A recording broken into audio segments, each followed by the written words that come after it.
അപ്പോൾ ഈ ലക്ഷണശാസ്ത്രത്തിൽ കുഞ്ഞുങ്ങൾ ഒരു പ്രായം കഴിയുമ്പോൾ ഒരു 18-20 വയസ്സൊക്കെ ആകുമ്പോൾ ഈ നടത്ത ഇത് വിവാഹശേഷം ഭർത്താവിന് ദോഷപ്പെടുത്തും. അതുപോലെ കണ്ണോടിക്കുന്നത്, നമ്മളൊരു കാര്യം ചോദിക്കുമ്പോൾ നമ്മളെ മുഖത്ത് നോക്കാതെ കണ്ണോടിച്ചുകൊണ്ടിരിക്കും. ശ്രദ്ധയില്ലായ്മ കുട്ടികളിൽ അത് വന്ന് മൈൻഡ് പ്രശ്നമാണ്.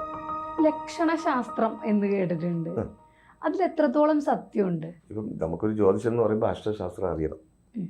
അതിൽ പലതും വരും. നിമിത്തം വരും, ലക്ഷണം വരും, ജാതകം, പ്രശ്നം, കുറേ കാര്യങ്ങൾ വരും. എല്ലാം കൂടെ അറിഞ്ഞിരിക്കുന്നത് വളരെ. കാക്കശാസ്ത്രം കേട്ടിട്ടുണ്ട്? കാക്ക ഓരോ സൗണ്ടിൻ്റെ ഒരു വ്യത്യാസമുണ്ട്. ഓരോ ശബ്ദത്തിനും വിരുന്ന് വരാൻ പോകുന്നു, അത് വന്ന് വിളിക്കുന്നതിൽ വിരുന്ന് വരും അറിയാൻ സാധിക്കും. അത് ഇപ്പോൾ സിനിമ പാട്ടിട്ടുണ്ടല്ലോ, കദളി വാഴക്കൊമ്പിൽ കാക്കയിന്ന് വിരുന്ന്. ഇതുപോലെ കാക്കയുടെ ഒരു ക്രോം ഒരു സൗണ്ടുണ്ട്, അഗ്നിഭയം. അത് ഞാൻ ഫുള്ളായിട്ട് പഠിച്ചിട്ട് അത് പിന്നെ ഞാൻ ഉപേക്ഷിച്ച്. അപ്പോൾ കാക്കയുടെ ശബ്ദം വെച്ചിട്ട് നമുക്ക് അതിൻ്റെ ഓരോ വിളി അത് നമുക്ക് പ്രത്യേകം തിരിച്ചറിയണം. അതൊരു 48 എങ്ങാണ്ട് അതിൻ്റെ ശബ്ദമുണ്ട്. അത് നമുക്ക് ആചാര്യന്മാർ പറഞ്ഞു തന്നിട്ടുണ്ട്. ആ ബുക്സ് ഇന്ത്യയിൽ ഉണ്ടായിരുന്നു. പിന്നെ ഞാൻ അത് ഉപേക്ഷിച്ച്. എന്ന് വെച്ചാൽ നമുക്കത് എവിടെയെങ്കിലും പോയി നിൽക്കുമ്പോഴായിരിക്കും ഇത് കറക്റ്റായിട്ട് നമുക്ക് ശ്രദ്ധ മാറും. അപ്പോൾ ഇതെന്തുകൊണ്ടാണ് ഇത് വിളിക്കുന്നത്? നമുക്കൊരു വർക്കിൽ നിൽക്കുമ്പോഴായിരിക്കും, നമുക്കൊരു ജോലി സ്ഥലത്ത് നിൽക്കുന്ന, അല്ലെങ്കിൽ ഒരു ആവശ്യമായിട്ട് നിൽക്കുന്നുണ്ട്, ഒരു വിവാഹ കാര്യങ്ങൾ സംബന്ധിക്കാൻ നിൽക്കുമ്പോഴായിരിക്കും ഇതിൻ്റെ വിളി. അപ്പോൾ നമ്മളിത് ശ്രദ്ധിക്കുമ്പോൾ എന്തെങ്കിലും അനിശ്ചിതത അതൊക്കെ നമുക്കൊരു മറ്റുള്ളത് പോലെ നമുക്കത് പറ്റില്ല. അങ്ങനെ അത് ഉപേക്ഷിച്ച്. അത് സത്യമാണ്. ഞാൻ ചോദിച്ചത് നമ്മുടെ വ്യക്തികളുടെ ലക്ഷണശാസ്ത്രം. അത് സത്യമാണ്. കണ്ടു കഴിഞ്ഞാൽ ഒരാൾ, അതായത് ആൺകുട്ടികളിൽ പതിയെ നടക്കുന്നവൻ പൂച്ചയെ പോലെ, നടത്തത്തിൽ നിന്ന് തുടങ്ങാം. പൂച്ചയെ പോലെ, ഹംസത്തിനെ പോലെ നടക്കുന്ന വ്യക്തി. ഈ ഹംസത്തിനെ പോലെ നടക്കുന്നവർ വന്ന് ഇങ്ങനെ ഒരു ബാക്ക് ഇങ്ങനെ ആട്ടി നടക്കും. അത് സ്ത്രീയിലുണ്ട് പുരുഷനുണ്ട്. ഹംസം നടക്കുന്നതെന്ന് പറയും. പൂച്ചയെ പോലെ എന്ന് വെച്ചാൽ പതുങ്ങി നടക്കുന്നവർ. ചില പെൺകുട്ടികൾ കണ്ടിട്ടുണ്ട്, വീട്ടിലായിരിക്കും ദം ദം സൗണ്ട്, പടിയൊക്കെ കയറുമ്പോൾ ഭയങ്കരം, വളരെ ദോഷമാണ് കുടുംബത്തിന്. അല്ലല്ല, ആ കുട്ടിയുടെ പ്രകൃതം. അയ്യോ, ആ കുട്ടിയെ കുറ്റം പറഞ്ഞിട്ട് കാര്യമില്ല. അത് പറഞ്ഞാൽ അത് ചില പിള്ളേർക്ക് അത് അങ്ങനെ ആയിപ്പോവും കുട്ടികളുടെ ഇതിൽ. അത് അവരുടെ ഗ്രഹനിലയും കൂടെ ഉൾപ്പെടുന്നില്ല. അപ്പോൾ ഈ ലക്ഷണശാസ്ത്രത്തിൽ കുഞ്ഞുങ്ങൾ ഒരു പ്രായം കഴിയുമ്പോൾ ഒരു 18-20 വയസ്സൊക്കെ ആകുമ്പോൾ ഈ നടത്ത ഇത് വിവാഹശേഷം ഭർത്താവിന് ദോഷപ്പെടുത്തും. വിവാഹശേഷമാണ് ഉദ്ദേശം. ആ വീട്ടിൽ തന്നെ ആ വീട്ടിൽ ദോഷമാണ്. അപ്പം വളരെ ഉച്ചത്തിലായിരിക്കും. അത് നടക്കുമ്പോൾ തന്നെ നമുക്ക് സൗണ്ട് ഭയങ്കര ക്ലിയറായിട്ട് കേൾക്കാൻ സാധിക്കും. അതുപോലെ കണ്ണോടിക്കുന്നത്, നമ്മളൊരു കാര്യം ചോദിക്കുമ്പോൾ നമ്മളെ മുഖത്ത് നോക്കാതെ കണ്ണോടിച്ചുകൊണ്ടിരിക്കും. ശ്രദ്ധയില്ലായ്മ കുട്ടികളിൽ അത് വന്ന് മൈൻഡ് പ്രശ്നമാണ്. ലക്ഷണത്തിൽ വരുന്നതാണത്. ഈ കയ്യിലെ മുടി കുറവ് ചിലർ കണ്ടിട്ടുണ്ടോ? കയ്യിലൊന്നും മുടി എന്നുള്ളത് കാണില്ല. ആ പുരുഷന്മാർക്ക് ഒന്നും കാണില്ല. കണ്ടാൽ നല്ല കാണാൻ നന്നായിരിക്കും, നല്ല മഞ്ഞ കളറിലായിരിക്കും. രോമം തൊണ്ട കാണില്ല, മീശയും തടിയൊക്കെ കാണും. ഭയങ്കര ലുബ്ധന്മാരായിരിക്കും. ആർക്കും ഒന്നും കൊടുക്കാത്ത, ആർക്കും ഒരു സഹായം ചെയ്യില്ല. കോടികൾ കയ്യിൽ വന്നാലും ഇവർ അവരുടെ സ്വന്തം കാര്യം നോക്കിക്കൊള്ളും. അതുപോലെ മഹാഭാഗ്യം എന്ന് പറഞ്ഞത് ഏർനെറ്റി എന്ന് പറയും. കേട്ടിട്ടുണ്ട്? നെറ്റി സാധാ നെറ്റി. പെണ്ണുങ്ങൾക്ക് പിറ നെറ്റി വരണം, പിറ പോലത്തെ നെറ്റി, നല്ല ഐശ്വര്യമാണ്. ആണുങ്ങൾക്ക് ഏർനെറ്റി, കഷണ്ടി അല്ല ഉദ്ദേശം, കുറച്ച് ഈ പിറയിനേക്കാൾ കുറച്ചുകൂടെ മുകളിൽ കയറി. പുരുഷന് ഏർനെറ്റിയും സ്ത്രീക്ക് പിറ പോലത്തെ നെറ്റി. അത് ഭയങ്കര ഐശ്വര്യമാണ്. ചിരിക്കുമ്പോഴും ഒരു വശ്യത. അതായത് നമുക്കിപ്പോൾ എങ്ങനെ പറയാം, തെറ്റിപ്പല്ലില്ലാതെ. തെറ്റിപ്പല്ലെന്ന് ഉദ്ദേശിക്കുന്നത് കോൺപല്ല്, നിരനിരയായിട്ടിരിക്കുന്നത്. അതും നല്ല ഐശ്വര്യമാണ്. ചിലവരിൽ ഈ കഴുത്തിൻ്റെ താഴെ കൊക്കറ എന്ന് പറയും തമിഴിൽ. കൊക്കറ എന്ന് പറയുന്നത് കുറച്ച് തടിച്ചിരിക്കും, കുറച്ച് ഈ ഭാഗം ഇങ്ങനെ തടിച്ചിരിക്കും. കൊക്കറയിൽ വിഷമുള്ളവർ. അത് എല്ലാവർക്കും ഇല്ല, അപൂർവമാണ്. ഇവിടെ ഇങ്ങനെ ഇവർ എപ്പോഴും മനസ്സിലെല്ലാം വൈരാഗ്യം കൊണ്ട് നടക്കുന്നവർ. സമയം കിട്ടുമ്പോൾ അത് പ്രയോഗിക്കും.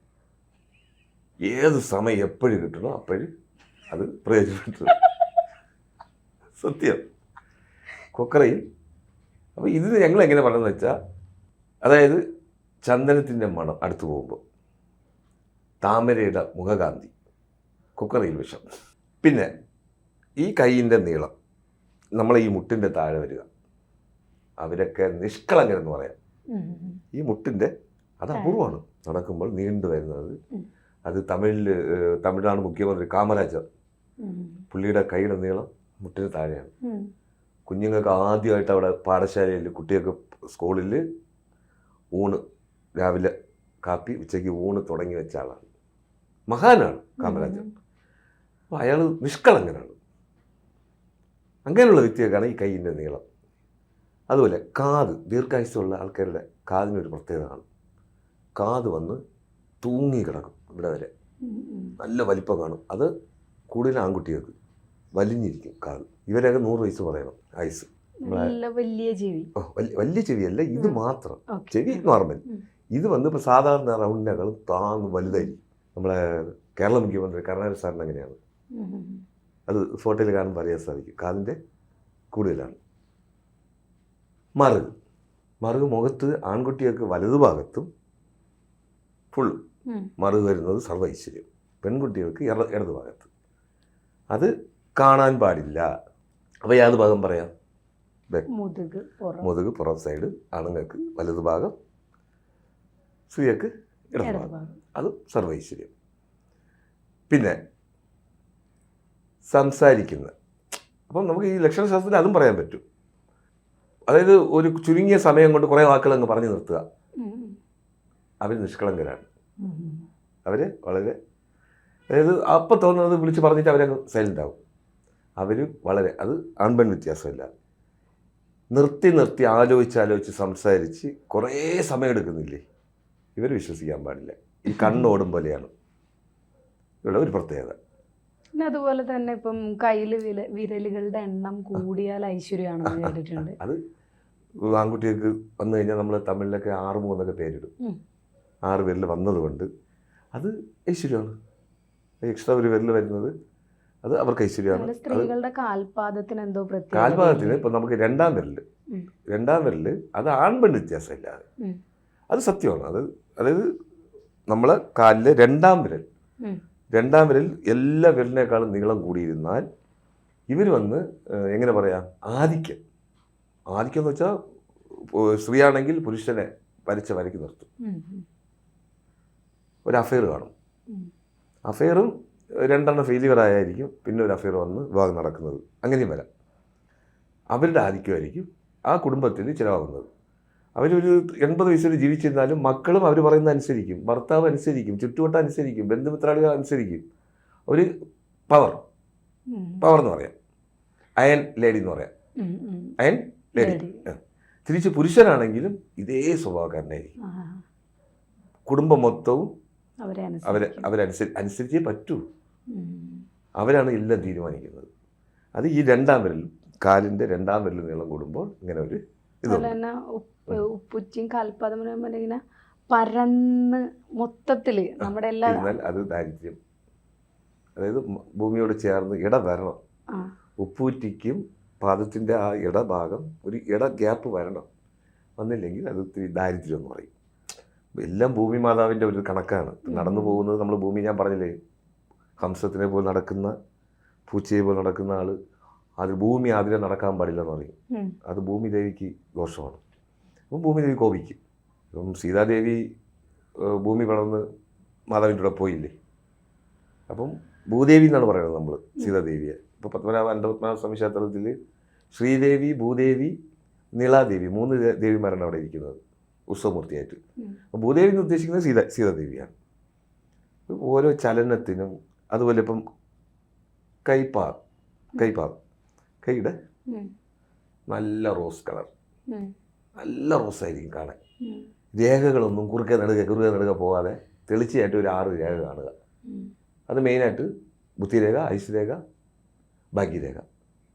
പിന്നെ ഉപരേഖയായിട്ട് പറഞ്ഞ ശുക്രമേടും ചന്ദ്രമേടും. ഇതൊക്കെ നല്ല ബലമായിട്ട്, അതായത് ഉപ്പിയിരിക്കുക എന്ന് പറയുന്നത് ബൾജ് ചെയ്തിരിക്കുന്നതൊക്കെ വളരെ ഐശ്വര്യമാണ്.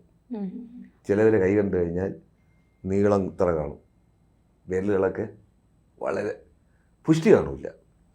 രേഖ കണ്ടു കഴിഞ്ഞാൽ കുറുക്ക് നടക്കും രേഖകൾ കാണാനേ പറ്റില്ല. സ്ത്രീയൊക്കെയാണെങ്കിൽ അടുത്ത് എന്താണ് രേഖ, ഈ ഭാഗ്യരേഖ എവിടെ പോയി, അയൽരേഖ എവിടെ പോയി, ബുദ്ധിരേഖ എവിടെ പോയി, ഒന്നും നമുക്ക് കാണാൻ പറ്റില്ല. താമര പോലത്തെ കൈ, കളർ. അത് നല്ല ഐശ്വര്യമാണ്. അവർ ആർക്കെങ്കിലും എന്തെങ്കിലും കൊടുത്തു കഴിഞ്ഞാൽ അവർ രക്ഷപ്പെടും. ഇപ്പോൾ നമുക്ക് പോകണം, എനിക്കൊരു 5000 കടം തരും, ഒരു ആവശ്യമാണ്, നീ എന്താണ് ബിസിനസ് ചെയ്യാൻ പോകുന്നത്, അല്ലെങ്കിൽ എന്തെങ്കിലും ഒരു ആവശ്യമുണ്ടോ അത് വെച്ചോ, നീ കിട്ടുമ്പോൾ തന്നാൽ മതി. ആ കാശ് വാങ്ങിച്ചു കഴിഞ്ഞാൽ അവർ വളരെ ഉന്നതിയിലെത്തും. തിരിച്ച് നഖത്തിനും പ്രത്യേകതയുണ്ട്. നഖത്തിൻ്റെ താഴെ വരുന്ന ആ ഭാഗം റോസ് കളറാവണം. പുള്ളികൾ, വെള്ള പുള്ളികൾ വീഴുന്നു കഴിഞ്ഞാൽ വസ്ത്ര ലാഭം പറയണം. ചിലർക്ക് പെട്ടെന്നായിരിക്കും ഈ വിരലിൻ്റെ നഖത്തിൽ വെള്ള പുള്ളികൾ കാണും. വന്നു കഴിഞ്ഞാൽ അച്ചോട്ടാണ്, ചിലപ്പോൾ ആ മാസം ഡ്രസ്സ് കിട്ടും, വാങ്ങിക്കാനുള്ള അവസരം, സാമ്പത്തികം മാറും. അതായത് സാമ്പത്തികം ഉണ്ടാവും, ധനവരവെന്ന് പറയാം. താമര പോലത്തെ കൈ. തിരിച്ചു പറഞ്ഞത് അതിനും ഒരു പേരുണ്ട്, അതിപ്പം വിസ്താരമായി പറയുന്നില്ല. അതും ദോഷമായിട്ട് ചെയ്യുന്നതാണ്. പിന്നെ മൂക്കിനൊരു, അത് ഹൈനസ് എന്ന് പറയും. നല്ല പുഷ്ടിയുള്ള മൂക്ക്, നല്ല കാണാൻ നോക്കുമ്പോൾ തന്നെ സിംഹത്തിൻ്റെ താട, സിംഹത്തിൻ്റെ താടെന്ന് വെച്ചാൽ ഇവിടെ നല്ല കട്ടിയായിട്ട് വരിക, മൂക്കിന് നല്ല നോസ് നല്ല നീണ്ട് കാണുമ്പോൾ തന്നെ, അതും പുരുഷന്മാർക്കാണ് പ്രത്യേകത. ഐശ്വര്യം ഇവിടെ കനത്തിരിക്കുക. അതൊന്ന് അവർ എങ്ങനെ പറയാം, അധികാരം. ഏതോ ഒരു ഫീൽഡിൽ നിന്നാലും അവരെല്ലാം നേടിയെടുക്കാനും മറ്റുള്ളവരെ സംരക്ഷിക്കാനൊക്കെ കഴിവുള്ളവരാണ്. മിലിറ്ററിയിലൊക്കെ കേണൽമാരൊക്കെ അങ്ങനെയുള്ള ഇതാണ്. സിംഹം തന്നെ ഉദ്ദേശം. ഇതാണ് ലക്ഷണശാസ്ത്രം. നിങ്ങളുടെ ജ്യോതിഷപരമോ വാസ്തുപരമോ ആത്മീയപരമോ ആയിട്ടുള്ള പ്രശ്നപരിഹാരങ്ങൾ ഇവിടെ വരുന്ന പണ്ഡിതന്മാരുമായി സംസാരിക്കാൻ താല്പര്യപ്പെടുന്നവർ താഴെ കാണുന്ന നമ്പറിൽ ബന്ധപ്പെടുക. ABC മലയാളം ജ്യോതിഷം നിങ്ങളെ നേരിട്ട് ബന്ധപ്പെടുത്തുന്നതായിരിക്കും. സമ്പൂർണ്ണ ജാതകം സാധാരണ ജാതകമല്ല, സമ്പൂർണ്ണ ജാതകം 75 പേജുകൾ അടങ്ങുന്ന സമ്പൂർണ്ണ ജാതകം 250 രൂപയ്ക്ക് ഇനി നിങ്ങളുടെ കൈകളിലേക്ക്. അതിനായി നിങ്ങൾ ചെയ്യേണ്ടത് ഇത്രമാത്രം: താഴെ കാണുന്ന നമ്പറിൽ ബന്ധപ്പെടുക. ജ്യോതിഷവുമായി ബന്ധപ്പെട്ട എല്ലാ വിശേഷങ്ങളും നിങ്ങളിലേക്കെത്താൻ ABC ജ്യോതിഷം സബ്സ്ക്രൈബ് ചെയ്യുക.